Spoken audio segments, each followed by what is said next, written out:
امام کے پیچھے سورہ فاتحہ پڑھنی چاہیے کہ نہیں؟ صحیح مسلم کی حدیث میں ہے کہ پوری نماز کی ہر رکعت میں قرات کریں. یہ جو حدیث ہے نا ابو ہریرہ رضی اللہ تعالیٰ عنہ کی، اس میں الفاظ ہیں اقرا بہا فی نفسک. وہ حدیث قدسی جو بیان کی تھی حضرت ابو ہریرہ نے رضی اللہ تعالیٰ عنہ. تو جب ان سے سوال پوچھا گیا کہ جب ہم امام کے پیچھے ہوتے ہیں تو کیا کریں، تو حضرت ابو ہریرہ رضی اللہ تعالیٰ نے کیا فرمایا؟ اقرا بہا فی نفسک، اپنے جی میں آہستہ آہستہ پڑھو. اب حضرت ابو ہریرہ سے ہی آپ نے پوچھنا ہے کہ جی میں پڑھنا کیا ہے، اور تو نہیں کوئی اس کی تشریح کرے گا.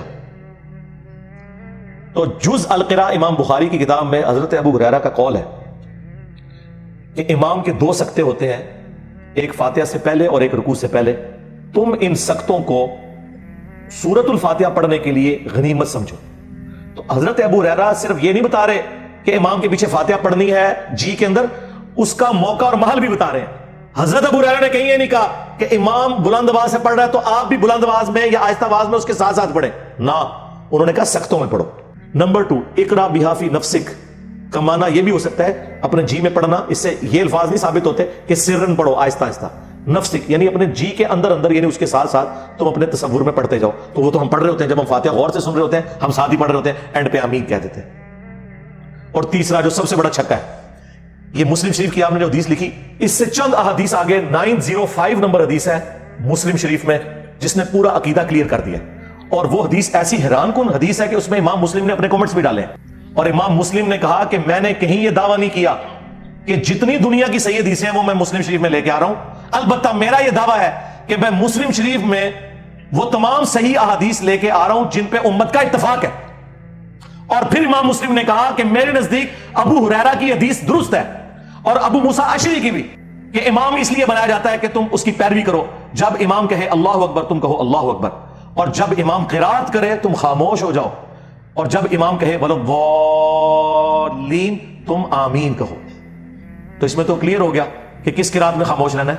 اور امام مسلم کہہ رہے ہیں یہ حدیث ابو ہریرہ بھی روایت کر رہے ہیں. تو ابو ہریرہ تو کہہ رہے ہیں جب پڑھا جائے سورۃ الفاتحہ کو تو خاموش رہو، اور جب وَلَضَّالِّينَ تو آمین. وہ کہتے ہیں نہیں اس میں قرات کا ذکر ہے، فاتحہ کا نہیں ہے. سرکار قرات کا ذکر ہے تو فاتحہ کا ہی ذکر ہے، کیونکہ اس میں الفاظ ہے جب امام قرات کرے تو خاموش ہو جاؤ، اور جب وَلَضَّالِّينَ کہے تو آمین کو. اور نہ سمجھ آئے تو بخاری مسلم میں ایک اور حدیث ہے، عبداللہ ابن عمر کہتے ہیں کہ نبی صلی اللہ علیہ وآلہ وسلم، حضرت ابو بکر اور حضرت عمر اپنی قرات کا آغاز الحمدللہ رب العالمین سے کرتے تھے. قرات سورہ فاتحہ بھی ہے اور اس کے بعد والی بھی ہے. پیچھے کیا رہ گیا؟ تو حضرت ابو ہریرہ رضی اللہ تعالیٰ عنہ کا بھی یہی عقیدہ ہے جو ہم بیان کر رہے ہیں. لیکن یہ نہیں ہو سکتا کہ آپ قرآن کی مخالفت شروع کر دیں. وَإِذَا قُرِئَ الْقُرْآنُ فَاسْتَمِعُوا لَهُ وَأَنصِتُوا لَعَلَّكُمْ تُرْحَمُونَ. جب قرآن پڑھا جائے خاموش ہو جاؤ اور توجہ سے سنو تاکہ تم پر رحم کیا جائے. اہل حدیث کہتے ہیں یہ تو مکی آیت ہے، یہ مدنی کا، وہی والی بات جو بریلوی کہتے ہیں ایسے بتوں کے بارے چاہے تسی بزرگوں تے کیوں لاتی.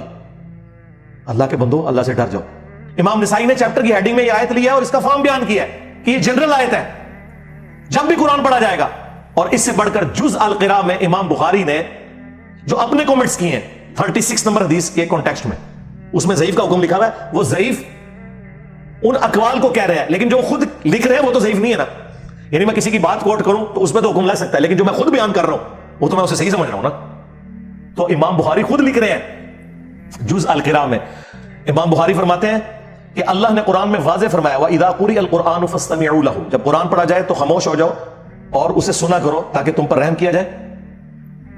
اور حدیث کہہ رہی ہے بخاری مسلم کی لا صلاۃ لمن لم یقرأ بفاتحۃ الکتاب، کہ جو سورہ فاتحہ نہیں پڑھتا اس کی نماز درست نہیں. تو امام بخاری اس پہ خود کومنٹس کر رہے ہیں کہ ہم نے آیت پہ بھی عمل کرنا ہے اور حدیث پہ بھی کرنا ہے. امام بخاری کو تو نہیں پتا تھا کہ یہ آیت جو ہے وہ مکی ہے اور نماز مدینہ میں آئی ہے.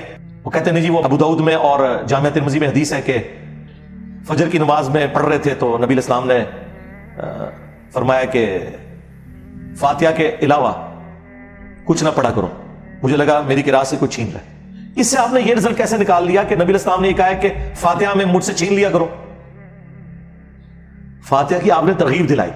یہ آپ نے کبھی بھی نہیں کہا کہ میرے ساتھ ساتھ پڑھو. نبی علیہ السلام ہر آیت کے بعد ایک وقفہ کرتے تھے.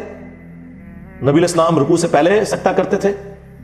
تو حضرت ابو ہریرہ کی وہ بات یاد رکھیں، ان سکتوں کو غنیمت جاننا. اور بلکہ جز القراء میں امام بخاری نے نقل کیا ہے کہ ہمارے سلف تابعین کے حوالے سے کہ وہ سکتے کیا کرتے تھے اور امام انشور کرتا تھا کہ پیچھے والے ان سکتوں میں قرآن سورہ فاتحہ پڑھ لیں. قرآن کے ساتھ قرآن والا معاملہ کوئی نہیں ہے جی، اور سن لینا کافی ہے. اور یہ جتنی باتیں میں کر رہا ہوں یہ افضلیت ہے.